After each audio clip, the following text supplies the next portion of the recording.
Hey Helen, so I'm glad we've got more essays here. Wonderful. Thanks for the detailed email. I want to get to your essays and then I'll address maybe some of the stuff that you asked about in your email. All right, let's see. Pollution. Let's see what you wrote. So nowadays, increasing pollution is a fact, especially in bigger cities. This essay will explore why this is happening and how we can help larger populated areas in the world to become less polluted. Okay, fine. You did a good job of rephrasing, using your own language, and you said basically what you're going to talk about, which is great. Okay. One of the major reasons for the rising, you got to be careful here. It's not for the raising of pollution. You raise other things. You raise children, you raise your hand, you raise a question, you raise a point, but you don't raise pollution. So, let's see. Why don't we do this? One of the major reasons for the rise in pollution, that's better, is the growing number. You don't even have to say is due to. So one of the major reasons for the rise in pollution is the growing number of people that are moving into towns. With more people, maybe you want a semicolon here because it's not really its own sentence. I mean, it could be, but you're connecting them. A comma isn't enough. So a semicolon is something between a comma and a full stop. So in something like this, I think it would be better. So with more people, there will be more cars and carbon emissions. Yeah. For example, humans need to transport themselves to and from different duties, such as work, activities, or grocery shopping. To do this efficiently, you need to know why here. Those households own more than one car and are letting out large amounts, S, of polluted air. Another issue is the litter that needs to be taken care of in expanded towns. I don't really like this expression, expanded towns. And when we're talking about cities, it's okay to use the word city, okay? I mean, you don't want to copy like chunks of language, but if you use the words bigger cities or large cities or metropolis or whatever, that's fine. But expanded towns is just unnatural. So, uh, let's see. Another issue is the litter that needs to be taken care of in urban areas. That's a great way to say it too.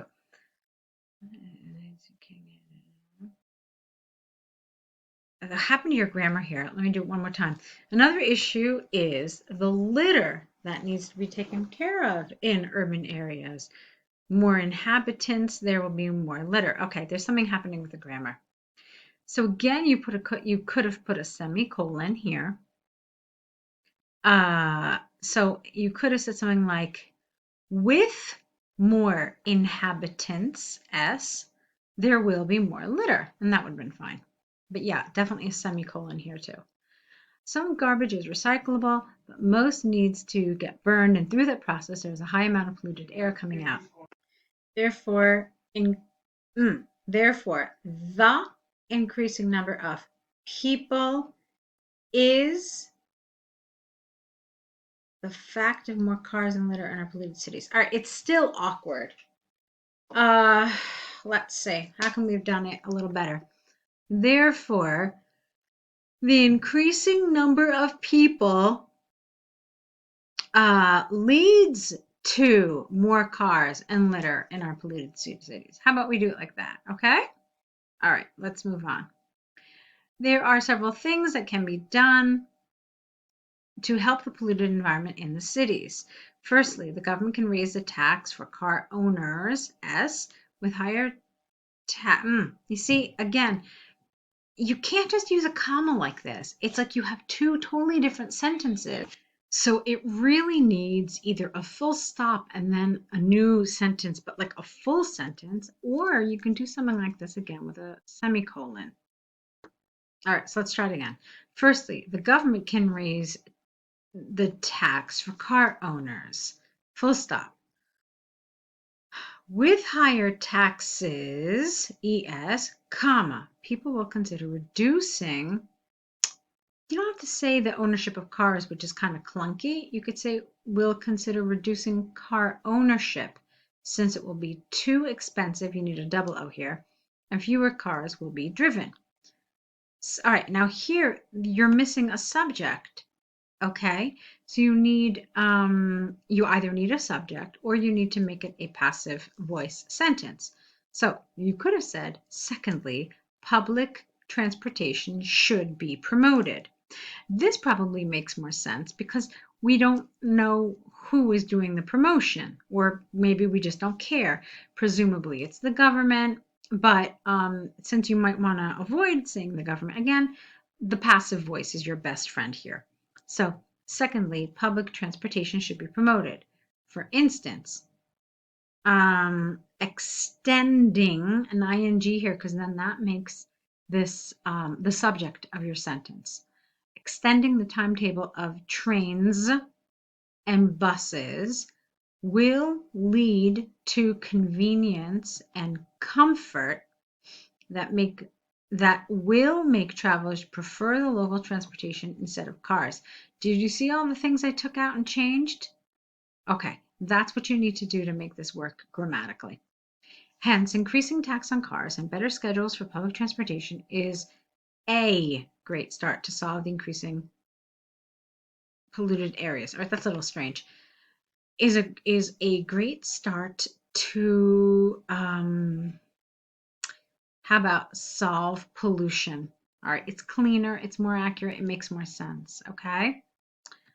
All right, let's see.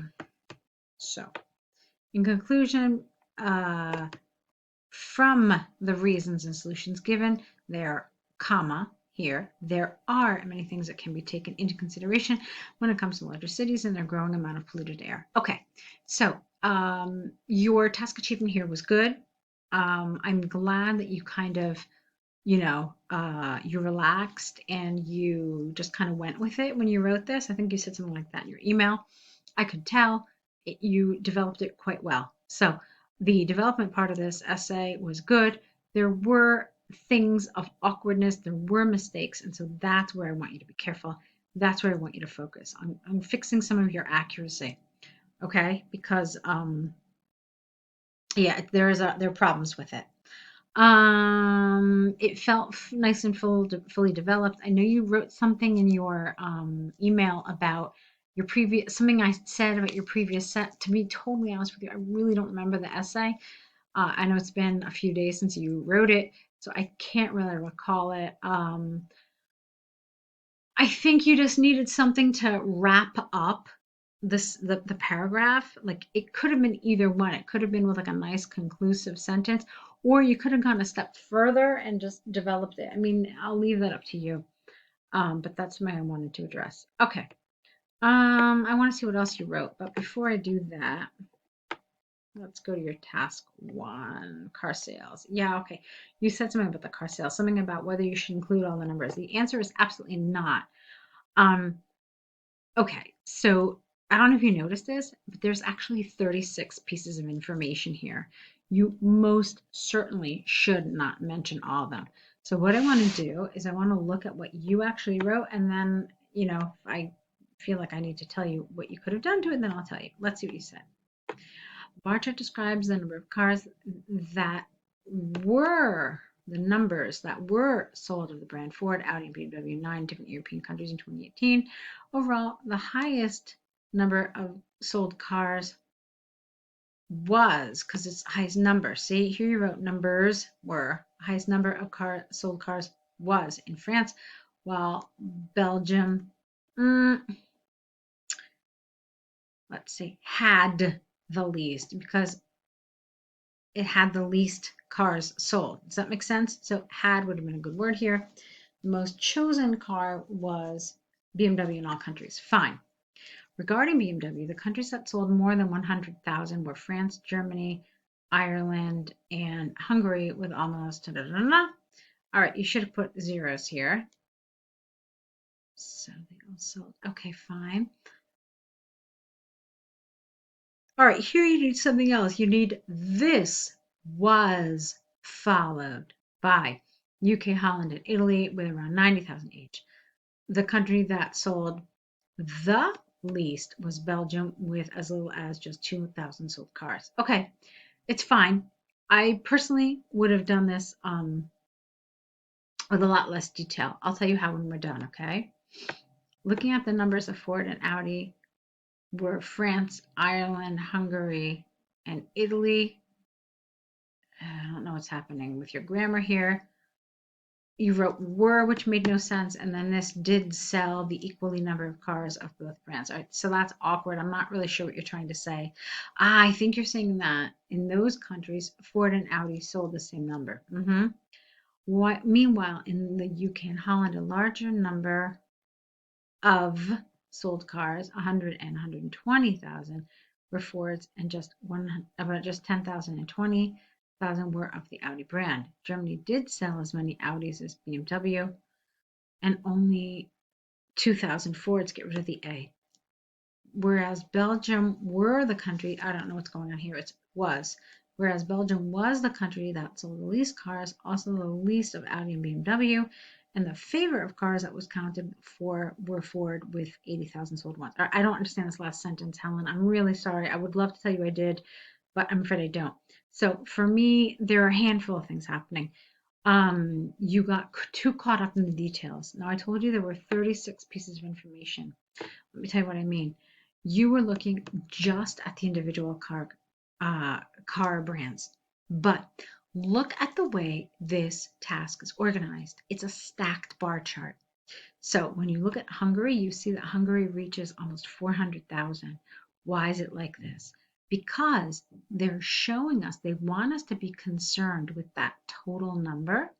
So in Hungary's case, that 400,000, but they want you to understand what went into making that 400,000. Okay, so you can say that it was like 130,000 of each of the brands. Does that make sense? So that's why it's a stacked bar chart, and that's why I said it's 36 pieces of information, because it's 9 pieces about BMW, 9 about Audi, 9 about Ford, but it's also 9 about these totals. Okay, so personally, what I would do in this one is, okay, I would have my introduction, I would have my overview, and then in my first detailed paragraph, I would talk about those totals, okay, because they're important. Then in my second detailed paragraph, I would give you just some key information about the individual cars throughout those countries. So to give you an idea what I would do, in my first paragraph, I would talk about Hungary. I would talk about Belgium. No, wait, no, I wouldn't. Sorry. I would talk about Hungary and France, since they're both the ones that had over 300,000. I would talk about Belgium, and I would probably talk about Italy. Okay. And then I would just say that the rest of the 5 countries all sold somewhere between 200 and 275,000 cars in total. Done. Then, okay, so literally 4 pieces of information. One, two, three, 4. And then I just kind of smush these all together with like a range, essentially. They all sold between 200 and 275,000. Okay? And that's okay to do. And because you don't really care about the details of this. All right? You need those outliers, you need those highs, you need those lows, and then that middle information you can just kind of smush together. Then in your paragraph about the car companies, you went into a lot of detail about BMW. I say you don't need to do it. So if you look, again, using these numbers along the side, you can pretty much see that all the countries are just a little above or a little below, with the exception of Belgium. So that's what you say. Almost all the countries sold roughly 100,000 BMWs. The only exception was Belgium, which sold a negligible amount. And then you're done with BMW. You're done with it, okay? Then I would probably talk about Ford. So what's important about Ford? Well, important is Hungary and Holland. So Ford sold the most cars in Hungary and Holland at about, I don't know what number that is. It looks like it's about like 130,000 each. And the fewest Fords were sold in Germany and Italy. And you can see what that number is. It looks like it's about like, I don't know, 10, 20,000, something like that. And then you don't need to go into any more detail. All right. It's really not important. because we know that they certainly sold more than this number. They certainly sold less than this number. So you can do it by process of elimination. And then with Audi, you can do something similar. So the most Audis were sold in Germany and Hungary. The fewest were sold in Belgium. And then you could also mention that the UK and Italy had really poor numbers of Audi sales. And then you're done. Okay. So do you have to mention every single country, like every single time? No. Do you have to mention the names of the 9 countries? Yes. You have to mention them by name at least once because those are your categories. And so it's important to know what the categories are. If we don't have the information, we're missing something pretty important. One easy way to do it is when you say 9 different European countries, literally open a parenthesis, put the names of the 9 countries in there, close the parenthesis, and then you never have to worry about it again. Okay? So that's how I would do this. That's a way that I find very effective. Give it a shot, see if it works for you. Notice those outliers. Outliers are like those really obvious highs, those really obvious lows. And then the stuff that's like kind of in the middle, like who cares? Okay, you don't really need to go into a ton of detail. All right, let's see. Let me take a look if I covered everything in your email. All right, so yeah, this is a prescription for sure. Pharmacy spelled PH, don't forget that. This is not really a prescription. That's just like a doctor's orders, I guess. It doesn't, we would never call that really a prescription. You asked me if you should skip some numbers. Yes, I already told you that you should, definitely. And I think I covered everything else, didn't I? Let's see. Okay. All right. Yeah. So I think that's everything. So go ahead, correct these. Let's see more work from you. Let me know if you have any questions and keep at it. Okay. You're doing great. So good luck.